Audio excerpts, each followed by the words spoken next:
আপনার পায়ে ধরি, আপনি আমার সাথে এমন করবেন না। আপনি রুম থেকে বের হয়ে যান। আমি আপনাকে বিয়ে করতে চাইনি। আমার মা আমাকে ভয় দেখিয়ে আপনার সাথে দিয়ে দিয়েছে। আমার বিয়ের বয়স হয়নি। আপনি কিছু করলে আমি কিন্তু মরে যাব। আমার স্ত্রীর এমন কথা শুনে আমি রাগান্বিত হয়ে গেলাম, আর তাকে জুড়ে একটা থাপ্পড় মারলাম। তারপর সে জ্ঞান হারিয়ে ফেল। আমি তাকে হাসপাতালে নিয়ে গেলাম। তারপর ডাক্তার বলল, আপনার স্ত্রী মা হতে চলেছে। আমি ডাক্তারের কথা শুনে চোখে ঝাপসা দেখতে লাগলাম, কারণ তাকে তো আজই আমি বিয়ে করে এনেছি। তাহলে সে কিভাবে মা হতে চলেছে? বাকিটা গল্প তাই বলছি। 13 বছরের কিশোরী রোগী নিজের সদ্য বিবাহিত স্বামীর জন্য অপেক্ষা করছে বাসর ঘরে বসে। ভয়ে তার গলা শুকিয়ে আছে রীতিমতো। গুন্ডা ছেলের সাথে বিয়ে দিয়েছে তার পরিবার। এসব তার বরবোন থেকে শুনেছে রুবি। লাল টুকটুকে শাড়ি পরে আছে মেয়েটি। এই শীতের মধ্যে রীতিমত ঘেমে যাচ্ছে। তখনই কারো পায়ের আওয়াজ পেল সে। হাত পা আরও গুটিয়ে বসল। দরজা আটকানোর আওয়াজ পেয়ে ভয়ে বুক ধুকপুক করছে। এভাবে হাত পা লুকিয়ে বসে আজ কেন? লোকটার গম্ভীর পুরুষালী আওয়াজে মাথা তুলে তাকায় রবি তার দিকে। তবুও মুখ দিয়ে কোনো আওয়াজ বের করে না। রোগীকে কোনো কথা বলতে না দেখে বিরক্ত হয়ে যায়। মুন্না, এই মেয়ে কি বলছি কথা কানে যায় না তোমার? মুন্নার চিৎকারে ভয় পেয়ে একলাফে খাট থেকে নেমে যায় রোগী। খাট থেকে এইভাবে নামতে গিয়ে পাশে থাকা টেবিলের সাথে পায়ে বাড়ি খায় সে। ব্যথায় হালকা চেঁচিয়ে ওঠে। উপুর হয়ে পা দুলতে থাকে রবি। আর তখন মাথা থেকে ঘণ্টা খুলে যায়। শীতকালে সামান্য আঘাতে অনেক ব্যথা পাওয়া যায়। মোনা রবিকে দেখে অবাক হয়ে তাকিয়ে আছে। রবি কান্না করছে ব্যথা পেয়ে। একে তো ভয় পেয়েছে অনেক, তার উপর ব্যথা। এই মেয়ে, তোমার বয়স কত? উত্তর না দিলে মেরে ফেলব। আমার বয়স 17 হবে 9 তারিখে। রুবির উত্তরে হাঁ করে তাকিয়ে আছে রুবির দিকে মন্না। রবি ভয়ে ভয়ে মাথা নিচু করে দাঁড়িয়ে আছে। তোমার বয়স মাত্র 13 বছরের পিছে হয় নিজের থেকে এত বয়সে এক লোককে কিভাবে বিয়ে করতে রাজি হলে? নাকি আমার টাকা দেখে তোমার আর তোমার পরিবারের কাছে আমার বয়সটা ম্যাটার করে না? মুন্না এই কথা রুবির কানে পৌঁছাতেই মেয়ে চোখ তুলে তাকায়। গোল গোল চোখগুলো দিয়ে মুন্নাকে দেখে যাচ্ছে। এইভাবে মুন্না তাকে আর তার পরিবারকে অপমান করতে পারবেন না। মুন্না ও প্রচণ্ড রেগে আছে। তার সাথে কি না এরকম পিছে বিয়ে হয়েছে। নিজের মা আর বাবার উপর প্রচণ্ড রাগ হচ্ছে তার। সব কিছু তছনছ করে দিতে ইচ্ছে হচ্ছে। এদিকে ওর ভালোবাসা ওকে ছেড়ে অন্য কাউকে বিয়ে করল, আর তার বাবা মা মিথ্যে বলে আরেক মেয়ের সাথে বিয়ে দিল। 13 বছরের মেয়েকে 19 বছরের বলে তার ঘাড়ে চাপানো হলো। এইভাবে আপনি আমাকে অপমান করতে পারেন না। আপনার মতো দুই রাক্ষসকে আমি নিজের ইচ্ছায় বিয়ে করি নাই। আমার মতো পিচ্চি কি আপনাকে বিয়ে করতে চাইবে? আর আমার বিয়ের বয়স হয়েছে। ওই জুন আন্টি আমার বাবা মাকে ভয় দেখিয়ে আপনার সাথে আমার বিয়ে দিল। এই মেয়ে এত কথা বলার সাহস কি পাস? চুপ থাক, না হলে তো কে যে কি করব। মুন্নার আগে হিতাহিত গান শূন্য হয়ে গেছে। এদিকে রবি ভয়ে দাঁড়িয়ে থাকতে পারছে না। রবির প্রচণ্ড ঘুম পাচ্ছে মনের জন্য, সে ঘুমাতেও পারছে না। মুন্না আবার রুমের বাইরে চলে গেল। মুন্না চলে যাওয়ায় হাফ ছেড়ে বাঁচল সে। রবি মুন্নাকে গালি দিতে দিতে শুয়ে পড়ল। শোনার সাথে সাথে ঘুমিয়ে পড়ল রুমে। মুন্না ছাদে বসে বসে ভাবছে, এই পিচ্ছি মেয়ের সাথে আমার বিয়ে দিল কেন? এটা কিভাবে মানবে যে তার বউ এক বাচ্চা মেয়ে? তার মা কেন করল তার সাথে এমন? রাত 3টার কাছাকাছি মুন্না রুমে ঢুকে গেল। হাটের দিকে তাকিয়ে দেখতে পেল কি সুন্দর এক অপরূপা মেয়ে ঘুমিয়ে আছে। মনে হচ্ছে মেয়েটি নিষ্পাপ। ঘুমের মধ্যে শ্বাস নিতে কষ্ট হয়। চোখ খুলে তাকায় রুবি। মুন্নাকে দেখে ভয় পেয়ে যায় সে। রবি বলল, আপনি এখানে কেন? আপনি বাইরে যান। আমি বাইরে যাব কেন? তুমি তো আমার ঘরের বউ। দেখুন আমার বয়স কম। আপনি বাইরে যান। রুবি এখনও বিশ্বাস করতে পারছেন না। তার সাথে কি হতে যাবে? তবে রবি এসবের জন্য মোটেও প্রস্তুত না। ভয়ে কান্না করতে লাগল। মুন্নার কাছে রিকোয়েস্ট করতে লাগল, আপনি চলে যান এখান থেকে। আপনার পায়ে পড়ি, আপনি চলে যান। মন্না তখন রাগে ঘর থেকে বের হয়ে গেল। মনে মনে বলল, এভাবে কতদিন বের করে দেবে ঘর থেকে? কাল তোমার দেখার আছে। অন্যদিকে মুন্নার বাবা মা নিজেদের মধ্যে কথা বলছে, তুমি এই কাজটা একদম ঠিক করো নাই হালিমা। এইটুকু একজন মেয়ের সাথে মুন্নার বিয়ে দেওয়া একদম উচিত হয় নাই। এখন পুলিশ কেস হলে মুন্নার কি হবে ভাবতে পারছ? সামনে ইলেকশন, এখন যদি শোনে নেতা মুন্নার স্ত্রী একজন বয়স কম, তখন কি হবে? দূর আসি, তুমি চিন্তা করো না। রুবির স্কুল থেকে বার্থ সার্টিফিকেটে ওর বয়স বাড়িয়ে 18 করা হয়েছে। কেউ কিছু জানবে না। আর মুন্না, সে সত্যি জানার পর কিভাবে রিয়াক্ট করবে আমরা জানি না। ও কি জিনিস তুমি ভুলে গেছো কিভাবে, সাপের বিস্তাত কিভাবে ভাঙে তা আমি খুব ভালোভাবে জানি না। শীত, আর ও তো আমার সন্তান, আমি সব ঠিক সামলাতে পারব। রোগীকে কেন আমি মুন্না এবং বানিয়েছি এটা নিশ্চয়ই তোমার অজানা নয়। তোমার পরিকল্পনা তুমি ভাল জানো হালিমা। আজ অবধি আমি কি বুঝতে পেরেছি তোমাকে? মিস্টার রাশিদের কথা রহস্যজনক হাসি দেন হালিমা। গুড নাইটরা, শীতকাল বাকি কথা হবে। এখন ঘুমাও। আর তোমার আদরের ভাগ্নি তো আমারও, তাই না? ওর কোনো ক্ষতি হবে না। এটাই ভালো, তুমিও জানো তুমি আমার জন্য কি, ওর কিছু হলে বুঝতেই পারছ। শুভরাত্রি। মুন্না রবি রুম ছেড়ে অন্যদিকে ঘুরে বেঘরে ঘুমোচ্ছে। রবির চোখ দিয়ে পানি গড়িয়ে পড়ছে। মেয়েটা কেমন নিশ্চুপ হয়ে আছে। কাঁদতে কাঁদতে এক পর্যায়ে রোগীও ঘুমিয়ে গেল। সকালবেলা একটা নাগাদ মোনা ঘুম ভাঙল। সকাল বললে ভুল হবে তার। উঠে নিচে চোখ জ্বলে সাইডে রাখা ড্রেসিং টেবিলের দিকে তাকায় সে। আয়নায় তাকিয়ে অবাক হয়ে যায় মুন্না। মেয়েটা নিষ্পাপ শিশুর মতো ঘুমাচ্ছে। কিন্তু আমার হাতে তেমন ঘুম হয় না। সবার ইচ্ছা থাকে এমন একটা রাতের আশায়, কিন্তু আমার কপালে কি জুটল? আমার কিছুই ভালো লাগছে না। একদিকে না পাইলাম নিজের ভালোবাসার মানুষকে, অন্যদিকে বিয়ে হওয়ার পরও আমার কপালে সুখ নেই। কারণ 13 বছরের মেয়ের কেমন বুদ্ধি থাকবে, বা শেষ আমি মর্ম কি করে বুঝবে? আমার দুঃখ কষ্ট সে কি বুঝবে? কখনো না। আমি একটা হতাশার মধ্যে পড়ে গেলাম। আমি এখন কি করব তাই ভাবছি। আমি আমার মায়ের কাছে গিয়ে জিজ্ঞেস করলাম, না তুমি পিচ্ছি মেয়ের সাথে আমাকে কেন দিয়ে দিলে?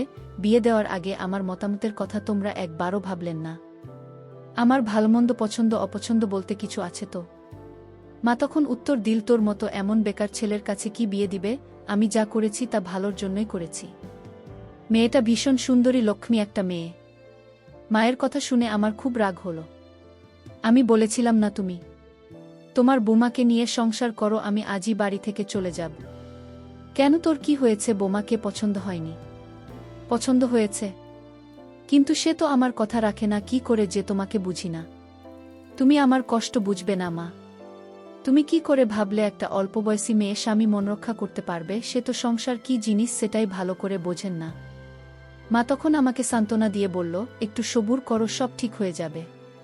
পরের দিন রাতে আমার স্ত্রী রুমে গেলাম, গিয়ে দেখি কান্না করছে। আমি তাকে ধমক দিয়ে বললাম, এই মেয়ে কি হয়েছে তোমার? তুমি এভাবে কান্না করছো কেন? তোমাকে কেউ মেরেছে নাকি এমনভাবে কান্না করছো মনে হয় তোমাকে কেউ মেরেছে? একদম চুপ, কোনো কান্না চলবে না। আমি বললাম, রাতের খাবার খেয়ে শুয়ে পড়ো। আমি নিচে শুয়ে পড়লাম। মনে মনে ভাবলাম এটা অবশ্যই ভদ্র, কিন্তু ও আমাকে ভয় পায়। কিছুদিন গেলে হয়তো সব ঠিক হয়ে যাবে। নিজের মনকে সান্ত্বনা দিলাম নিজেই। এরপর দিন সারা দিন বাইরে ছিলাম। রাতে ঘরে ফিরে দেখলাম আমার শাশুড়ি আমায় আসেন। আমি আমার শাশুড়িকে এই প্রথম দেখলাম, কারণ আমার বিয়েটা আমার মা আর শাশুড়ি আমরা দুজন মিলে গোপনে কাজ এনে দিয়েছিল। কিন্তু আমার মা বুঝতে দেয় না যে এটা তোর শাশুড়ি আম্মা। আমি আজ শাশুড়ি আমাকে দেখে চমকে উঠলাম। শাশুড়ি আমার বয়স খুবই কম। আমার কাছে মনে হচ্ছিল আমার বউ আর শাশুড়ি আমরা দুই বোন। আসলে বিষয়টা আমার কাছে রহস্যজনক। এটা কি করে সম্ভব? আমি কিছুতেই বিশ্বাস করতে পারছি না এটা আমার শাশুড়ি আম্মা হতে পারে। আমি আমার শাশুড়ি আমাকে সালাম করলাম।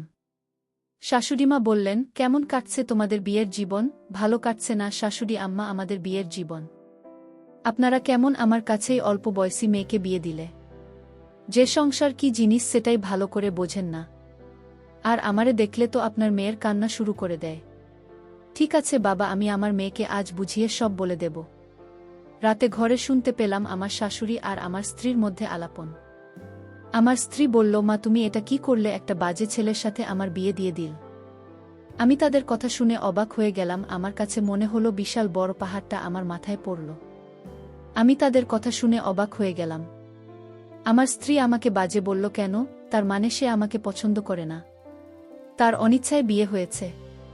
আমার মাথায় কিছু ঢুকছে না। আমি মহা চিন্তায় পড়ে গেলাম। তাদের সব কথা আমি শুনে ফেলি। কিন্তু সে আমার কাছে বিয়ে করল কেন, আমি এর রহস্য তো বুঝতে পারছি না। আমিও মনে মনে সিদ্ধান্ত নিলাম, এর শেষ দেখব। পরের দিন সকালে আমার শাশুড়ি আমাকে বলল, বাবা, আমি আমার মেয়েকে এসব বুঝিয়ে দিয়েছি। এখন থেকে তোমার সব কথা রাখবে। আমি বললাম, ঠিক আছে শাশুড়ি আম্মা যান। আমি রাতে আমার ঘরে ঢুকে দেখি আমার স্ত্রী আজ অনেক হাসি খুশি। আমি তাকে জিজ্ঞেস করলাম, কি তোমার এত হাসি হাসি লাগছে কেন? সে তখন উত্তর দিল, আমি তখন হাসব আর কখন কাঁদব, এটা আমার ব্যক্তিগত বিষয়। আমি তার কথাটা কিছুতেই সহ্য করতে পারলাম না। আমি কাছে গিয়ে দিলাম একটা, তারপরেই মেয়ে, তুই আমায় কি ভাবছিস মনে করছিস? তোর সকল অপমান আমি মুখ বুজে সহ্য করব। কিন্তু তারপর মারার পর লক্ষ্য করলাম আমার স্ত্রী অজ্ঞান হয়ে গেল। আমি মনে মনে ভাবলাম, এটা আমি কি করলাম? মরে গেল না তো?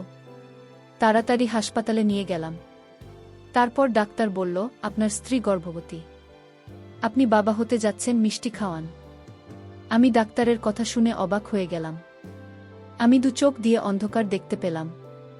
আমার মাথায় মনে হয় বাজ পড়ল। এটা কি করে সম্ভব? আমি তো কিছুই বুঝতে পারলাম না। এটা কোন ধরনের পরীক্ষা? আমি ডাক্তারকে বললাম, দেখুন স্যার, আপনাদের কোথাও ভুল হচ্ছে। আপনারা আবার পরীক্ষা করে দেখুন, কারণ আমার সাথে তার কিছুই হয়নি। আমি আল্লাহকে ডাকতে লাগলাম, আল্লাহ, এটা আমায় কোনো পরীক্ষায় ফেলেছ? বিয়ে হয়েছে মাত্র কয়েকদিন হল, এখনই গর্ভবতী। এটা আমি মেনে নিতে পারব না। ডাক্তার সাহেব আমাকে তার সমস্ত রিপোর্ট দেখাল। ডাক্তার সাহেব ঠিকই বলেছে, আমার স্ত্রী মা হতে চলেছে। এটা রিপোর্ট দেখে স্পষ্ট বোঝা যাচ্ছে। আমি হাসপাতালের বারান্দায় এমন অবস্থায় দাঁড়িয়ে রইলাম। ডাক্তারবাবু কিছুক্ষণ পর বলল, আপনার স্ত্রীর জ্ঞান ফিরেছে। আপনি এখন তাকে বাসায় নিয়ে যেতে পারেন। আমরা কিছু ওষুধ লিখে দিচ্ছি, সেগুলো খাওয়ালে সব ঠিক হয়ে যাবে। আমি তাকে বাসায় নিয়ে গেলাম। মা বলল, বৌমার কি হয়েছিল বাবা? তুই ওরে হাসপাতাল নিয়েছিলি কেন? মা, তোমার বৌমা মা হতে চলেছে, তোমাকে আজ একটা খুশির খবর দিলাম। মা বলল, এটা তো খুশির খবর, আমার ঘরে নতুন মেহমান আসছে। আমি বললাম, মা, আমার বিয়ে হয়েছে কয়দিন হয়েছে সেই হিসাব তোমার কাছে আছে, আর তুমি নিশ্চয়ই ভালো করেই জানো আমার বিয়ে হয়েছে মাত্র 1 মাসও হয়নি। তাহলে সে কিভাবে মা হতে চলেছে? মা তখন আমায় বলল, তুই তো ঠিক বলেছিস, আমি তো ভুলেই গিয়েছি, তোদের বিয়ে হয়েছে মাত্র 1 মাস হয়েছে। আমি মাকে বললাম, না, তুমি আর রহস্য কি কি জানো, কিন্তু তা তুমি প্রকাশ করেছ না আমার কাছে। মা আমায় উত্তর না দিয়ে সোজা মায়ের ঘরে চলে গেল। আমি রাতে আমার স্ত্রী রুমে গেলাম, যেতে আমাকে বলল, আপনাকে অনেক কষ্ট দিয়েছি আমি, আপনি আমাকে মাফ কইরা দেন, কারণ আমার কি হতে কি হয়ে যায় সেটা বলা যায় না। সে বলল, আজ আমার একটা কথা রাখবেন। আমি বলেছিলাম, কি কথা? আমার স্ত্রী বলল, আজ আমি আমার নিজ হাতে আপনাকে ভাত খাইয়ে দেয়। আমি বলেছিলাম, হঠাৎ এত দরদ কোথা থেকে আসলো তোমার? এখন তুমি আমাকে ভয় পাও না? আমার স্ত্রী বলল, না, এখন আর আপনার ভয় পাই না। কেন এখন আমাকে ভয় পান না? সে বলল, 2 দিন আগে পরে তো মরতেই হবে, তাই আপনাকে ভয় পেয়ে কি লাভ? আমি তখন রাগে বললাম, তুই এখনই আমার ঘর থেকে বের হন। তোর কাছে আমার কিছু পাওনা দাওনা নেই, তুই বের হবি আমার ঘর থেকে। আমি আমার স্বামীর পায়ে ধরে বললাম, আপনি আমাকে আপনার ঘর থেকে বের করে দেন না। সে আমার পায়ে ধরে কান্না করতে লাগল। ঠিক আছে, আমার ঘরে তো কে জায়গা দিতে পারি, একটা শর্তে, তুই বলবি এত তাড়াতাড়ি কিভাবে মা হতে চল। সব কিছুই আপনাকে বলবো, আমি আপনাদের কথা দিলাম, কিন্তু আমার এ ঘর থেকে বের করে দেন না। ঠিক আছে, তাহলে বলো, তুই এত তাড়াতাড়ি কেমন হইলি? সে তখন আমার কাছে তার সত্য ঘটনাটা খুলে বলল। আমি সেটা শোনার সাথে সাথে আমি মাটিতে লুটিয়ে পড়ি। তার এই কথা শোনার পর আমার 2 দিন যাবত আমি অজ্ঞান অবস্থায় পড়ে রইলাম। সে আমাকে বলেছিল আমার বাবার টাকা পয়সা সম্পত্তি অনেক ছিল, আমি একজনকে খুব ভালোবাসতাম। বিয়ের আগে সে আমার সাথে ফেরেশতার মতো আচরণ করত। আমি ভেবেছিলাম সে অনেক ভালো। আমি বাবাকে বলেছিলাম, বাবা, বিয়ে যদি করতে হয় তাহলে আমি ওকেই করব। ছেলেটির নাম ছিল রঙিন। আমি রামিনকে আমার জীবনের চাইতেও বেশি ভালোবাসতাম। বাবা তখন বলেছিল, এই ছেলের সাথে বিয়ে আমি দিতে পারব না। আমার বাবা আমাকে বারবার নিষেধ করেছিল। আমি বাবাকে পরিষ্কারভাবে জানিয়ে দিলাম, আমি তাকে ছাড়া বাঁচব না। আমি আরও বলেছিলাম যদি তুমি রামের সাথে যদি বিয়ে না দাও তাহলে আমাকে চিরদিনের জন্য হারাবে বাবা। বাবা শেষ পর্যন্ত আমার কথা মেনে নিল এবং সেই ছেলের সাথে আমার বিয়ে দিয়ে দিল। বিয়ের 2-3 মাস আমার ভালোই কাটছিল। কিছুদিন পর তার আসল রূপ বেরিয়ে পড়ল। সে আমাকে প্রতিদিন আমার প্রতি অত্যাচার করত। আর বলতো বাবার কাছ থেকে টাকা নিয়ে কাল আমার ঘরে আসবে, নইলে তোর এই ঘরে কোনো জায়গা নাই।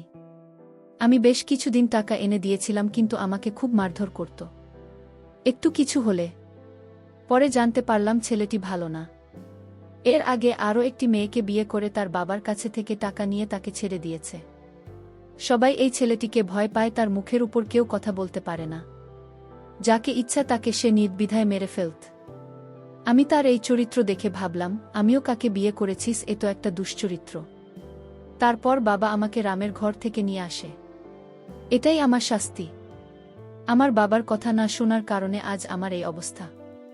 তারপর আমি ডিভোর্স দিয়ে দিলাম। ডিভোর্স দেওয়ার পর ও আমাদের বাড়িতে আসত আর বাবাকে ভয় দেখিয়ে টাকা নিয়ে যেত। তারপর মা ভাবল তার ভাইয়ের ছেলের সাথে আমার বিয়ে দেবে, মানে আপনার সঙ্গে বিয়ে দিয়ে দিল। সত্যিকার অর্থে আপনার সাথে আমার বিয়ে হয়নি। আমাকে সেফ রাখার জন্য আপনার ঘরে আনা হয় বিয়ের নাটকে। এটা শুধু বিয়ের নাটক ছিল, কারণ আপনি নাকি অনেক সাহসী। তাই আপনার কাছে আমি শেষ থাকব, আর তাই আপনার সাথে আমার মিথ্যা বিয়ে দিয়ে দিল। আজ ডাক্তার যে বলল আমি মা হতে চলেছি, এটা রামের সন্তান। আপনি ভয় পাবেন না, কারণ আমি এই বিয়েতে রাজি ছিলাম না। আমার মা আমাকে রাজি করাতে বাধ্য করেছে, কারণ সত্যিকার অর্থে আপনার সাথে আমার বিয়ে হয় নাই। মা কৌশলে আপনার বাড়িতে বিয়ে নামক উপসর্গ দিয়ে আপনার বাড়িতে আমাকে রাখা হয়েছে, কারণ আপনার কাছে যদি আমি থাকি তাহলে আমি ভেবে নেবে যে আমার বিয়ে হয়ে গেছে। যেহেতু আপনার সাথে আমার বিয়ে হয়নি, এটা যেহেতু নাটক ছিল, তাই আমি আপনার সাথে দুর্ব্যবহার করেছি। আপনি আমাকে ক্ষমা করে দিলেন। আমি কাল যে দিকে দু চোখ যায় সে দিকেই চলে যাব, তাও আপনারা আর কষ্ট দিবে না। আমার নাটকের স্বামী তখন বলল, আমি যে তোমায় ভালোবেসে ফেলেছি, এখন কি তুমি আমাকে ফিরিয়ে দেবে? আমার ঘরে একটা জীবন থেকে যাও, আমি তোমার সকল দায়িত্ব নিয়ে নিলাম। তুমি যদি রাজি থাকো তাহলে আমি তোমাকে সত্যিই বিয়ে করতে রাজি। ওর কথা শুনে মনে হলো আমি আবার নতুন একটা জীবন পেয়েছি। তারপর বাকি জীবনটা তার ঘরেই কাটিয়ে দিলাম। বন্ধুরা, গল্পটি কেমন লাগল তোমরা কমেন্ট করে জানিয়ে দিও। আর এরকম গল্প পেতে আমার চ্যানেলটিকে সাবস্ক্রাইব করে পাশে থাকুন। ধন্যবাদ।